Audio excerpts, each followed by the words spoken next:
All right, ladies and gents, welcome to today's video. We're going to talk about first principles thinking slash reasoning with first principles, however you'd like to call it. It's a core value within our agency, Better AMS, and I think it's worth it for us to discuss and just talk about briefly for 5 to 10 minutes, because when you understand first principles thinking, it allows you to kind of have greater context within any problem that you're solving, which allows you to make better decisions and grow your agency much faster. So let's dive straight into it. This is the whiteboard that we're in here.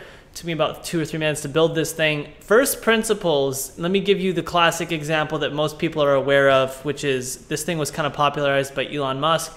Elon Musk went out, he built SpaceX, and when he was launching SpaceX, he realized it costed around $100 million to buy a rocket from Russia. Okay, and he thought, that's insane. Everywhere on the market it costs like $100 million or $50 million to buy a rocket. And then when he reasoned with first principles, he thought, okay, but what is the core elements of this rocket? Like, what is the constituent parts that make up this rocket? And it's copper, it's iron, it's blah, blah, blah, blah, blah. It's all these different materials. And when you look at the material cost of the rocket, it was only like a few $1 million or something to that nature.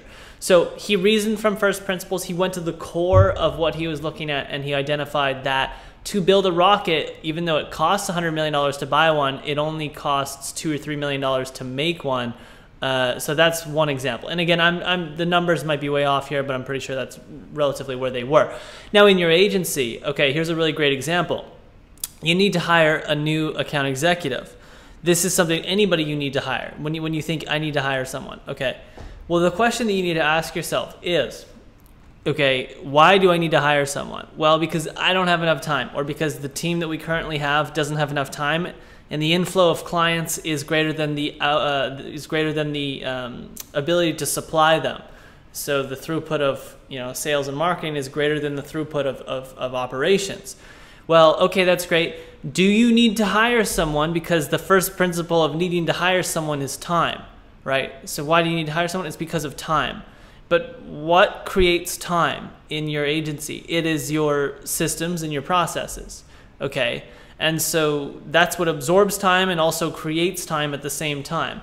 I know it's a lot. It's kind of a matrix that we're diving into here. But the point is that you may think you need to hire someone, but you have options, okay? One option is you could increase the throughput of your systems and processes. So if you make your systems and processes more efficient, that will create more time and increase the maximum capacity of your existing team. Or maybe it's just yourself and you're thinking of hiring your first person. Now, if you don't think you can increase the throughput of your existing systems to drastically increase the maximum capacity of yourself or your team within a reasonable time frame that outweighs the pros of hiring someone, then you know what I'm getting at here. You kind of have to weigh the pros and cons. So there's this teeter-totter scale here, and on one end of things, you could optimize your systems. Okay, on the other end of the scale, you could simply hire someone. The other thing is you could get rid of some non-ideal clients. There's a lot of different options. These tend to be the top two. But the first principles thinking allows you to think deeper than just, oh, we need to hire someone, we need to hire someone, we need to hire someone, because that's constantly going to be a problem as you scale your agency, is hiring people. And so you need to always challenge yourself with first principle reasoning, first principle thinking, to think, okay, do we really need to hire someone? Or can we drastically improve the system somewhere? Let me give you a practical example. We're looking at hiring a virtual assistant right now in the Philippines. We have about 4 or 5, maybe 6 people in the Philippines. And one of the things that's taking up so much of their time is this reporting process that we have, which is very manual. And so we've been talking about, we need to hire someone because they don't have any time. Well, half their time is going to this reporting thing. Let's just say hypothetically, it's probably about 30%. But half their time, let's say it's going to this reporting thing. Well, we could automate that with a software in probably 1 to 2 months, which is what we're doing. We hired a development agency. We're building a reporting system that plugs into an API that's going to completely automate pretty much and remove 90% of the time that they're spending on that they're spending on this reporting process. Okay, so when you think about this, let's just imagine that we have 5 people working 40 hours per week, okay, and 30% of their time is going towards this reporting process. Okay, we can do some super basic math here and basically figure out that it's more or less, let's just make this 50 to make it much more simple, but it's basically what we're looking at here is close to, if I'm doing my math correctly, 100 hours of waste.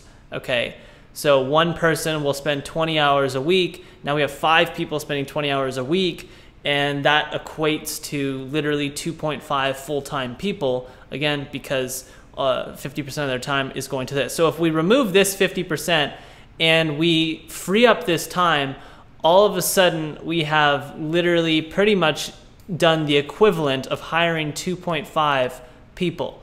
Now, I know this math is so elementary, but it's actually this simple. Now, it's not 50%. I would say it's about 25 to 30%. So it's about 1.25 is roughly the amount of extra time that we're going to get out of automating this process. But this is a practical example, and there's many things in your agency which software can serve a very, very important purpose, but generally it comes from good systems and processes. Okay, so the last thing is we need to sign more clients. Okay, that's fantastic. There's many different ways that you can sign clients, but let's just try to reason from first principles. Okay, what is the core reason a client will actually be attracted to you? Okay, there's a lot of different elements that you need to think of, but just think right now before I even try to come up with an answer. What is the core elements? Again, Elon Musk, he wants the rocket, it costs 100 million. Buying it is insane, but the first principles thinking the material cost is very cheap. Hiring someone, again, you could hire another person, or you could automate your systems and processes, and that'll be the equivalent of hiring someone.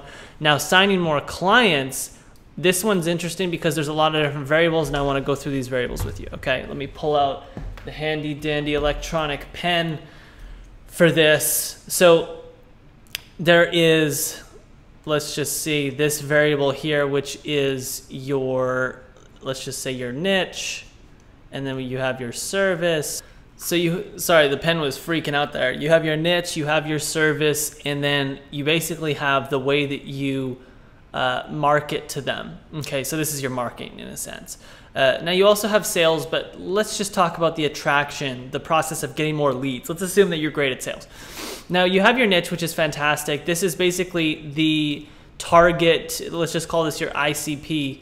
This is your ideal client profile. This is like, again, our niche and our agency right now is we specifically help brands that are doing over 7 figures annually on Amazon to increase their advertising sales. We help them grow their brand. But our niche more or less is a brand selling on Amazon, doing over $1 million per year on Amazon, and we'll help them increase their advertising sales. So that's just a super high level definition of our ICP/niche. ICP just stands for ideal client profile. Some people say ideal client avatar, whatever you want to call it.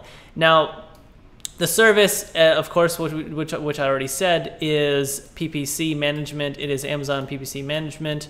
That's cool. The benefit that we're actually giving is increased sales, so we'll just call that IS. That's fantastic.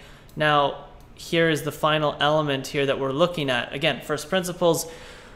What is going to be attractive to someone? Well, if these two things are aligned, which these ones are pretty difficult to get, but once you get them, they're amazing. This is essentially, these two elements here makes up service market fit, which is something I haven't really talked about, which I should probably talk about on this channel.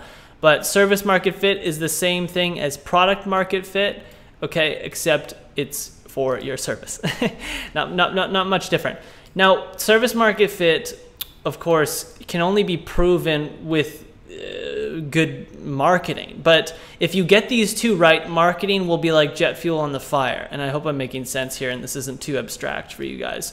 But the point is that the way that the first principles of marketing is basically value. That's how I look at it. So giant thing here, which is V.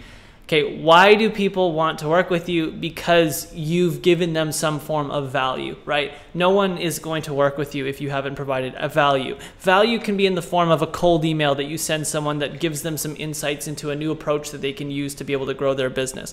Value can be a blog post that you spent 20 minutes writing that gives a detailed description of a unique strategy that will be able to help a brand grow their advertising sales. But because they would rather work with the person who created that strategy, they decide to reach out and book a call with you instead of trying to implement it themselves. Value is constantly posted 2 to 3 times per week on LinkedIn and making sure that you have a good following on that platform of people that are ideal clients who are going to see that content every day for the next 1 to 2 years. And eventually they're going to be like, wow, these people are thought leaders in the space. They have amazing content. I want to work with them now that we're in need of help with our Amazon advertising. So value comes in many different forms. Trojan Horse Marketing is a video, outbound video that basically gets sent, and the video itself delivers value. Okay, you can replicate Trojan Horse Marketing with cold email, with just cold DM messaging, you name it, cold lump email. It doesn't matter. At the end of the day, good marketing is marketing that delivers value. That is the first principle of marketing. A lot of people will think that the first principle is copywriting. It is landing page conversion rate. It is Facebook ads. All these things are ridiculous. That's not first principles thinking. Those are basically tools. Those are elements. Those are constituent parts of the system. But at the core, right, at the first principle, the core of what actually is emanating everything else is value within marketing, within the context of the problem that we're solving here. So, ladies and gents, hopefully this was insightful for you. Now, you already know what I'm going to say, and I say this over and over and over again. There's only one thing I ask for you to do, all right? It is to hit the freaking sub button.